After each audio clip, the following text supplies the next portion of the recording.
sump rotted out. Got replacement sump. Flange, mill digger. Put it on, and of course lying on your back in the puddle of oil underneath the Reliance and at an angle, you can't see that the line holes don't quite line up. You can feel them. Yes, the holes there. No, but let me go in now. Not without you take it off and run up 8 or 12. Yeah, that'll be nice.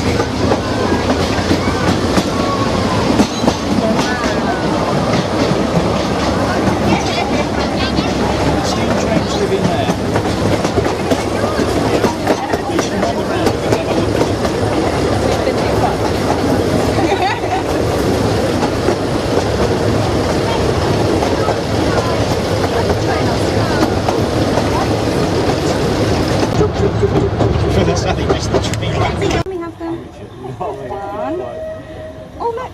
Is that Can you see the little train? Can you see the other train? The train, Costa. Thank you. Where's the other train? They've got the little engines for Good boy. Where's the other made train? in Northampton. Is it coming another one? Simpler. Is it coming this side? Something like that. Is it going to come that side? I haven't, because of my photo in the leaflet. That was me last year, sitting there reading every single We're going to wait to go on the wall. Oscar, look!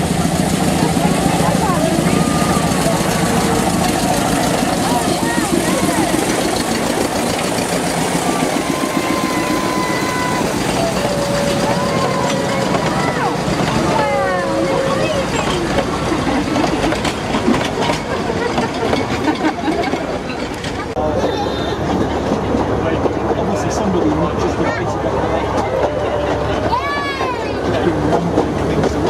Things away.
the stone they're made out of is lumps of clean sand. Whereas they Yeah, let's follow it.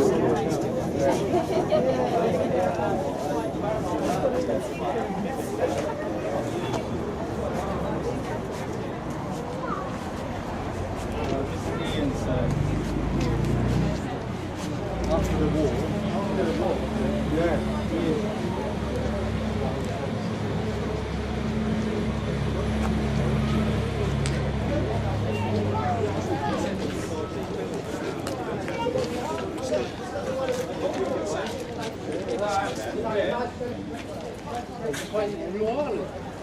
When you were telling me all these facts last time you came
think it's all right.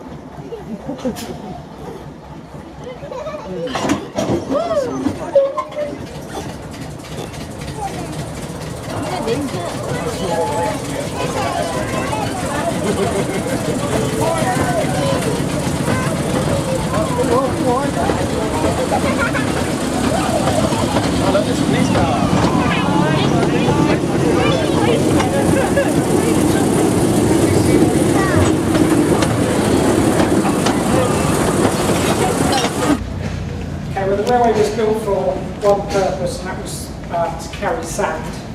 Prior to the railway, it had been horse and cart, and then by the time of the First World War, it was steam lorry to get the sand from the quarries on the far side of Lake Buzzard down to connect with the mainline railway, which is just the other side of the road.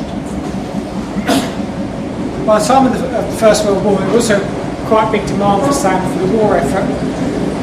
That meant that the council was quite happy to put up with the damage that the steam lorries were doing to the roads, which was quite substantial. At the end of the war, they made it very clear to the quarry owners that they would have to start paying for the repairs for any future damage to the roads through Lake Buzzard.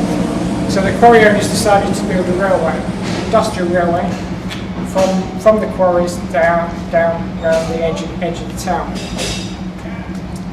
Now, the end of the First World War also came to their aid in that respect as well, because during the First World War, this sort of size of industrial railway had been used on the front line to deliver supplies right to the front line. At its peak, there was probably between 1,000 and 1,500 miles of railway of this size in operation. So it was a very, very big thing, and a very large number of locomotives, wagons, etc. required, all of which were surplus after the First World War. And the War Department sold the stuff off, and the railway was able to buy it cheap.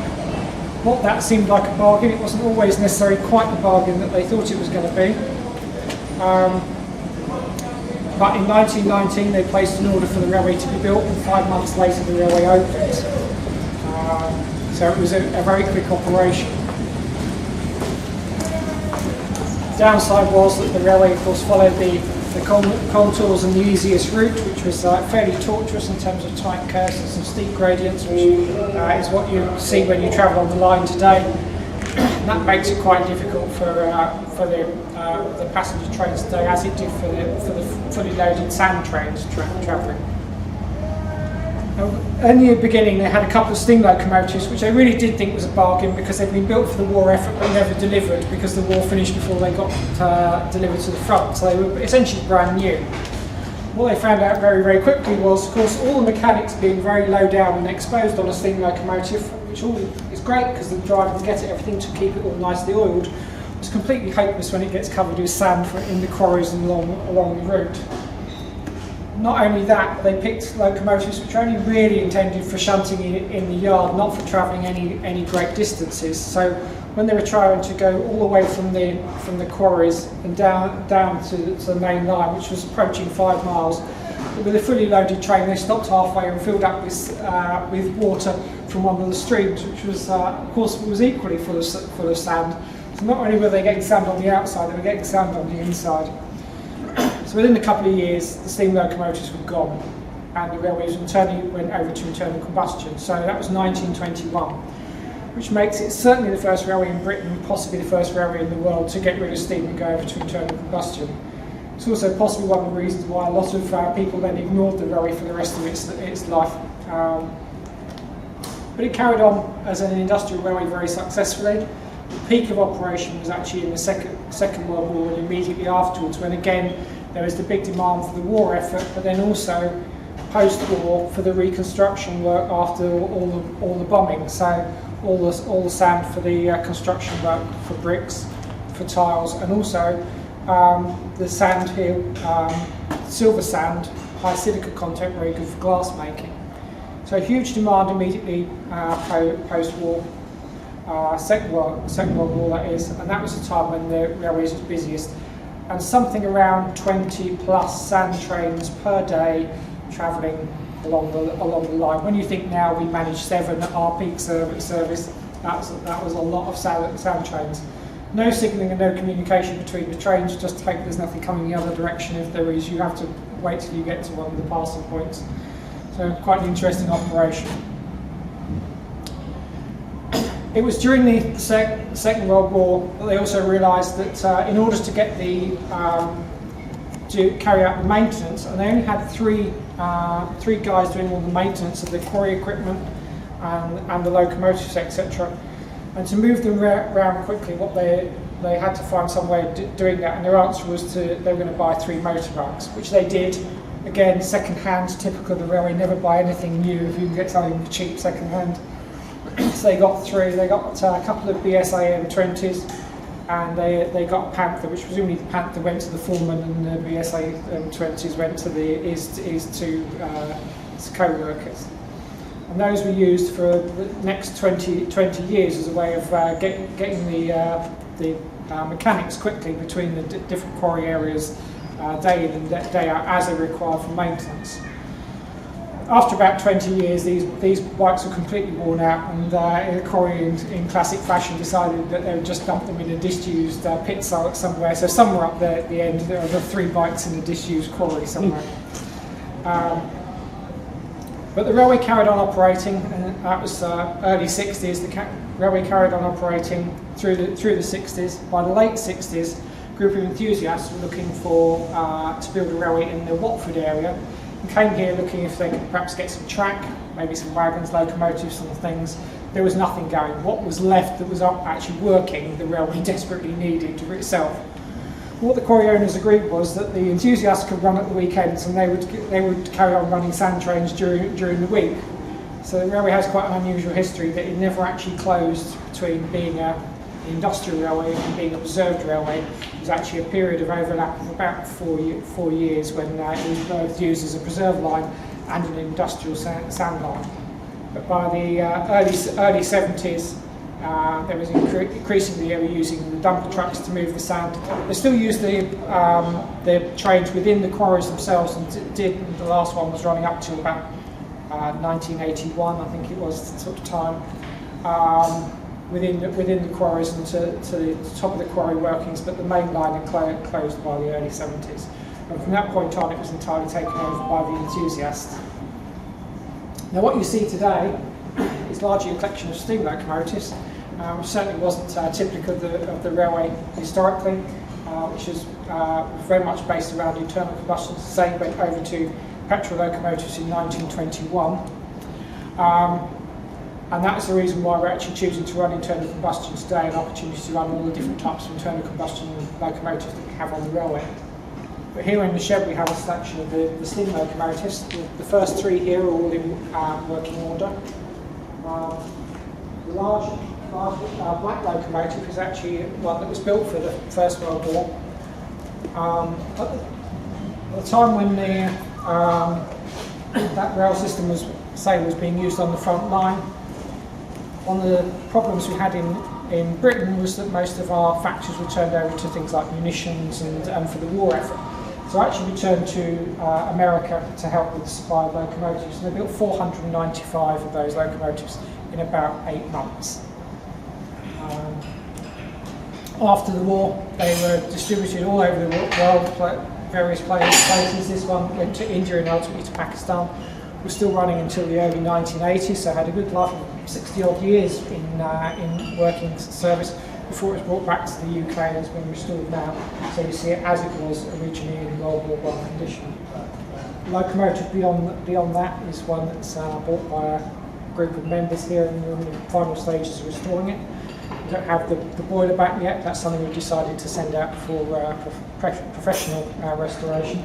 That will be coming back hopefully early in the new year, and then during next year we'll be able to do the final assembly, and hopefully that will be running for our steam gala towards the latter half of next year.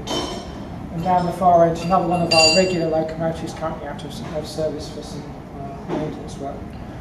We've also got 3 more locomotives in the shed behind you, which you can see through the door here and also through the front. The one nearest to us, mainly in pieces, not much more than a set of frames at the moment.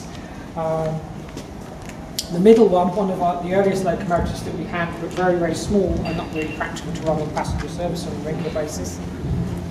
And a very unusual one at the front, which you can see best as you're actually sort of going out. around the front. It's actually has a vertical boiler. Always locomotive, dates from 1870s.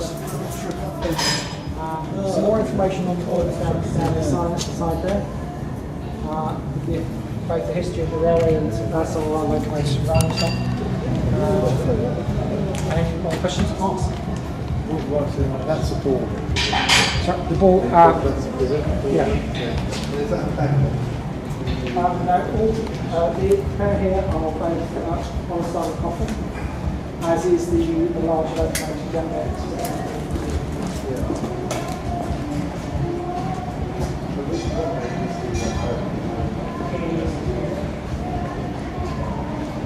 Photographs that on the first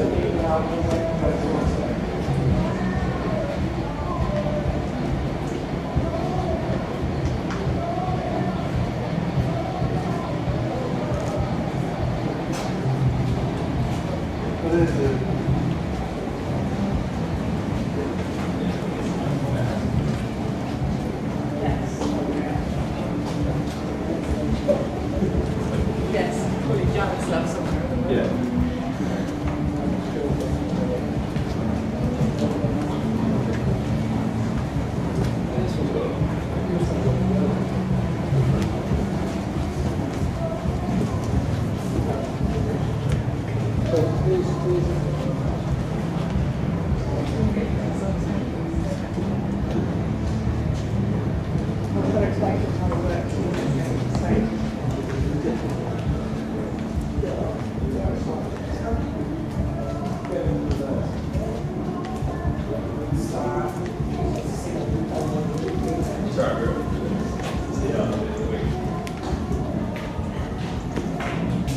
So